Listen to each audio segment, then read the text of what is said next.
This is Baruch Fleischman, Tikkun Elevator Kolel, and right now this is the time for the Zohar of the day. Today is the second day of the week. The second day of the week is in this cycle of the weeks is Gevurah. This is the Zohar Malchut Medavash, written by Rabbi Daniel Frisch. We're down here at the bottom. Also notice how that they tell you what's inside, and this is Parshas Vayeshev. Now, one of the things, this is a Parsha that has so much detail in it, and so much depth, so many good things. I always look for little pieces like this. We're over here on page Kaf Dalet in our Parshas Vayeshev, Sefer Zohar, Malchut Medavash. And the Malchut Medavash does something where he comes and he teaches a little bit of the Uri. Because what actually happens in Kabbalah, and the reason people are trying to understand, so how do I get all this information? Well, it's really a series of stories. You're trying to get the stories together. That is, that the rabbis of Kabbalah, they gave us different kind of story patterns to understand that what we're really doing in Kabbalah is arranging a relationship between Zohar and Nok, the opposites, to bring opposites together in this world in order to make, the presence of Hashem. So here we go over here, and we'll learn a little Uri right now, and then we'll get a chance to see, with God's help, a little bit of the Zohar as well. The Zohar, the Malchut brings these thoughts. Now, it looks to me like it's not all that clear, but I don't know how to get any more clear. I could try to push this down a little bit more. That could help. Okay, so it says like this, So to get to the point of what we want to say, there's a mimer from the rabbis, and this is a Gevurah in Masechtas Chulin. And I was going to get some quote to that. And this is the Uri that we are listening to, the Arizal, the Ari HaKodesh. So in this pasuk, B'yas Elokem es shnei ha'ma'oros ha'gedolim. So this is right back in the beginning of reality, that Hashem made the two great lights. V'chasiv achar, then it writes after that, as a ma'or hagodol v'es a ma'or hakatan. It says that one of them was big and one of them was small. Ami Yoreach livnei HaKodesh Baruch Hu. And the story goes like this: the moon said before Kodesh Baruch Hu, Kodesh Baruch Hu is either Zer Anpin, which is the mate of the moon, or it is even more panimi to that, going back to the Kesef, which is Zer Anpin, which is inside of Zer Anpin. So he says, Ribbonu Shalom, he said, Master of the universe, is it possible that you could have two kings using only one crown? So then HaKadosh Baruch Hu said to her, L'chi ma'ate es atzmech, go and make yourself small. That's the reason why we have one big light, one little light. Let's see what else he says. Ki kodem miya te yireach. So this is a whole, phrase, the limitation of the moon, the making the moon small. Shehi sod ha-malchus, because let's understand, Yereach is another word for malchus. So we have the moon is malchus, really, really easier in a lot of ways, metaphor to see how the cycles of the moon, the cycles of malchus, to see that, then sometimes when we're talking about the earth, where malchus is called Sodeh, and therefore we talk about that. But let's go on. So ha-malchus chosen mekabelas ora mahabina. So that is, malchus used to receive her light directly from the parts of which is panimi to these parts, the partsufim, from bina. Kamol, just like Tiferes, which is Zer Anpin. Shava b'shava. They both got the same amount of light. Let's just say she's on the left, he's on the right. She gets the same amount of light that he does. And at this point, where they're both receiving this light from Bina, they're both called the two big lights. Why? Because both of them received their light from Bina. She shone at that point because she had such a tremendous panemius. She lit up by herself. Kamo kol sephiros, like all of the sephiros, she'enim me'iros elam or atzmusam, where they're shining only from their own light. They're not reflecting light. Look at the moon now. That's not her light. That's the light of the sun. So let's understand. That's why she was in a position where she shone just like the other spheros, like the sun. Al Yadeh or Ein Sof. And how is this? The light of the Ein Sof Baruch Hu. Hameir bechem al-yedei bina, who is shining inside of them through the agency of the channel called Bina. Now the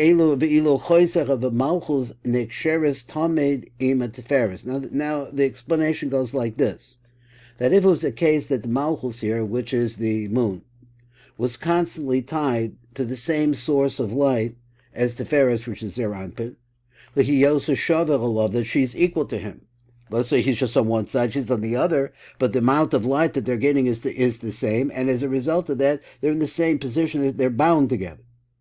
So if it was like that, they were getting the same life, Shavuot, the Kabbalah Shnechem Shefim Rabina B'Shavah, that they both got the same amount of life from Bina. You would have one side would be feminine, one side would be masculine, but they're both getting the same light, and the same source of light is coming out of them. If you could get that situation, the whole world would be running in mercy. It would be a sweet, sweet world. There wouldn't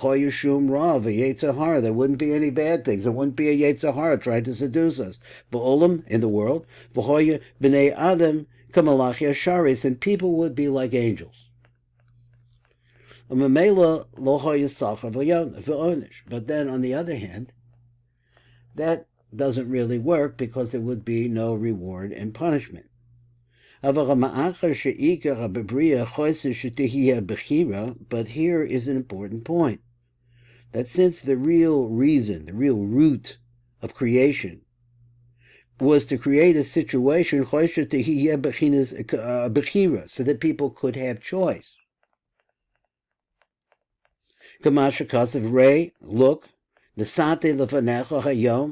Look, I put before you the day, Esachayim ve'esatov, life and goodness, ve'esamavis and death, ve'esara and badness. And so through this, therefore, we see that there's reward and punishment. So therefore, they become not equivalent anymore. The moon becomes lessened. That the source of her light, which was inside of her and was from Bina, would be shining inside of her, but now she's far away from it. And now she's in darkness. And then din, she'd be surrounded by dinim. The Yetzer Hara then starts to grow. And people start to fight with the Yetzer Hara. And when people start fighting with the Yetzer Hara, in other words, we're reading Rabbi Memram, he's giving us an idea about how the Yetzer Hara is working on our brains, and he's giving us some tools to learn how to fight with it. But it's true that it's there. He says that this struggle causes the moon to be elevated. Why? Because because of the deeds that people are doing, are trying to struggle with the Yetzer Hara and overcome its influence, which we saw yesterday in the Zohar, that is with a person from the time they come out of their mother's womb. So he says, let me go back. He says, Ma'alim as a Yereach b'ma'asechem lamala, they bring all of their deeds up, and as a result of bringing good deeds upwards, it elevates the Shechina. Omarbeim es ora, and they magnify her light. So her light really depends a great deal on what we're doing. Now let's skip this little piece here because I really didn't look at it, and let's see what I can do with the Gevurah right this minute. Excuse me, the Zohar right this minute. So continuing on here, I went and I got myself this book, and I want to read Pasuk number 13, which I'm going to put my pencil on it right there. And this Pasuk reads in English, "Behold, my servant will succeed. He will be exalted and become high and exceedingly lofty." Now that's the Art Scroll translation of a pasuk that we're about to see right now. Now it says, the Matuk writes a little introduction. He says, "A pirush ha-pasuk amuvul halon." This pasuk that I just read to you in English, shel namar al achras hayamim. It's really talking about the end of days. Hine yaskil avdi. He says it will be successful, my servants. Pirush yatzliach avdi Yosef. Yaakov, rather. My servant Yaakov will be successful. Yarum v'nasa v'gova ma'od. Sounds like he's going to become great. B'kafel adavar, and it doubled the thing over lefi marbis gedula, because of the multiplication of the greatness, v'hamamshala, and the rulership and the control that Yaakov will bring into the world. Now let's look at the Zohar. And the Zohar says like this: Pasuk v'Amar Rebbe Shimon the Forest Masher Kosa. Now Rebbe Shimon is speaking now, and he says, "Hine Yaskil Abdi Yarun v'Nisa v'Gava Ma'od." So once again, he's talking about the success of Yaakov Avinu and how he will grow. And it goes on. So the Zohar says now, Zechol chulokachon the tzedikaya the kucher berichu golilon arche doraisa lemehek behu. He says, Hashrei Chelkam, happy is the portion of those people. Shalat Tzadikim, we're talking about the Tzadikim, Shal Kodesh Baruch Hu Gilo Lohem, that the Kodesh Baruch Hu is revealing to them Darkei HaTorah Laleches B'chem, the paths of the Torah in order to walk in them. He says, Tal Chazi, come and see. Hai Kra Razi Elohihu. This pasuk actually is a reference to something on a very high level. Bavarei pasuk zeh yesh bo sod elyon, a deep secret. Masha kosev v'hine yaskil avdi. So he said, the success of my servants. Vukmuhu. Now that particular phrase has been explained. V'kavar bi'arno be'bedrashim b'pasuk zeh ne'emra ha'melech ha'mashiach ma avdi. Excuse me. I do have my phone on. So we know that this pasuk is talking about the success that will come about at the time of the Mashiach. Now, that's the way we learned it before, but now let's look at it a different way. The Zohar says, Chazi, come and see. When the Kodesh Baruch created the world, and he says, in this case, when we're using the word Kodesh Baruch Hu, because, as I said before, it refers to Penimius, and it moves around a little bit exactly what it applies to. Kodesh Baruch Hu HaBina. In this case, it's referring to Bina as a Olam. In other, the world came out through Bina. Avad La L'Sihra. He made Aser V'Ha'etzel Techila as a Malchut. So out of Bina came first, he says, Malchut. Hanikras Yereach, which is called the moon. Kedei Lahanhig Al Yada Esatachtoinim. What does Malchut do? She really runs the lower worlds. In other words, the shefa that comes from up above comes through Malchut to us. Va'azera Belana Harasa. But then what happened? Umiet as ora shachoisa mekabelas me'ima. She used to be able to get a direct line for light from Ima, but now that it's been cut off and been limited. And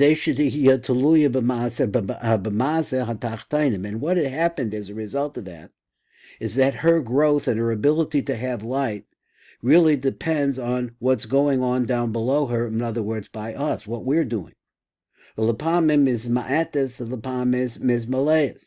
So sometimes she becomes smaller, but then she grows up, and she could grow. In other words, the moon gets small, and then the moon goes back.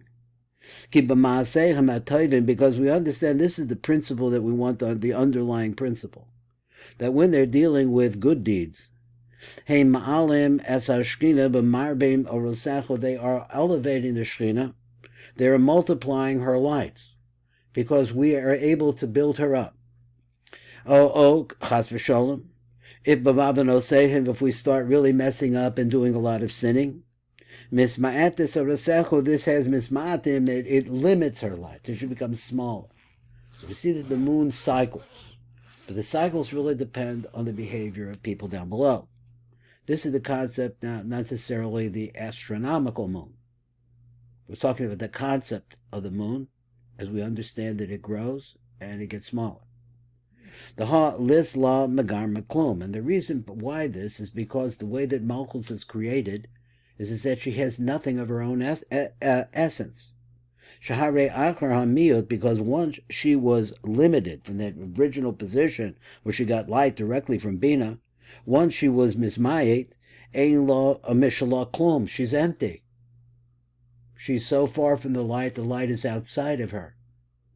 Of the begin the Zeira's Garma, and since she made herself so small, this Mata Oira, it's good that he says that Garma means herself. Ora means her light became, the Matrix translated, her light became so diffuse, so small. Is not begin Shimsha, so therefore her light can only come from the sun. He mekabelas of the sechem in Zer Anpin, so therefore now she receives her life as Zer Anpin. It comes to him first, and then he distributes it to her. Hanikra Shemesh, and Zer Anpin is called the sun. So Zer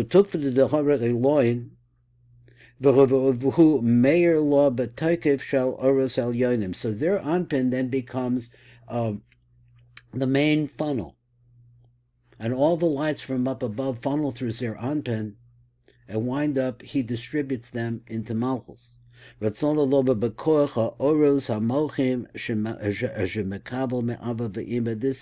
because of the, I read it wrong, because of Ha'aros, the shining of the Mochin that are now pouring into Zer Anpin, he shines also to Malchus. He receives them from Abba Va'ima. Okay, a little bit more, we'll look a little bit more and see a little bit more. So he's saying what we had to understand about the nature of the moon is that she has nothing by herself. If we provide her with Torah and Tefillah, Maisim Tovim, if we are able to provide that, because this is her connection to us as she grows. But when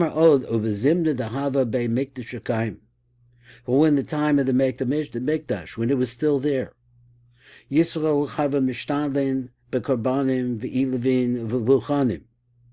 So he said, B'nei Yisrael Choya Oskin, the Jewish people, when the basic Mikdash was around, B'hakravas HaKarbanos, we brought offerings, V'ha'olos, and the fire offerings, V'ha'avodas HaBeis HaMikdash, and the other avodas that takes place in the Beis HaMikdash.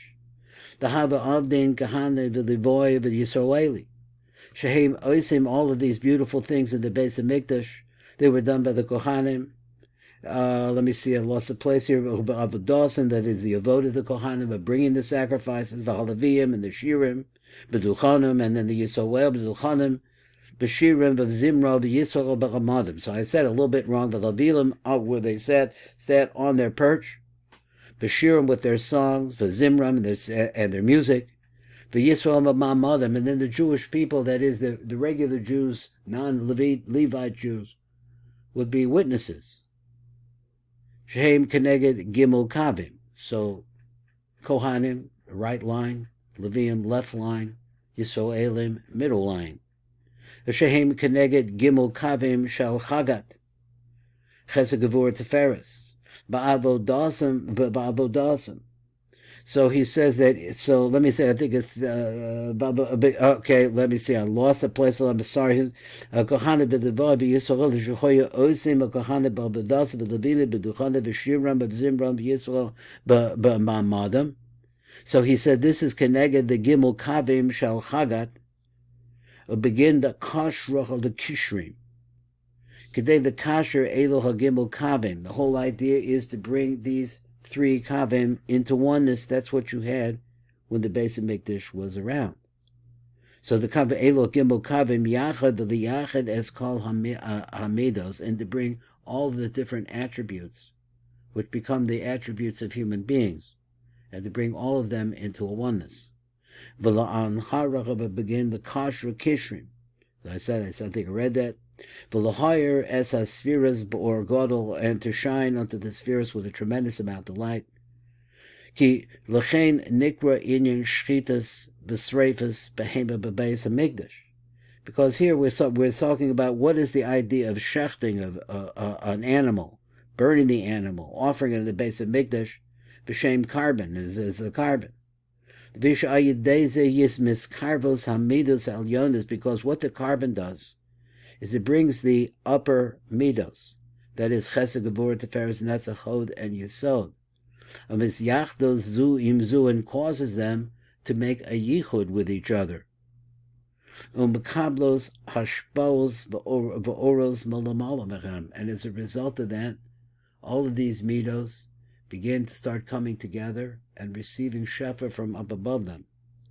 The Malchus, and when this is happening then, And this is as a result of the good deeds that we're doing down here. We're making that thing work. He says, Va'oz, Heyer at Tiferes, the Malchus, beso the Yichud, then Tiferes, which is their Anpin, is shining into Malchus, as he is full of all this light that is coming to him in the concept of a Yichud.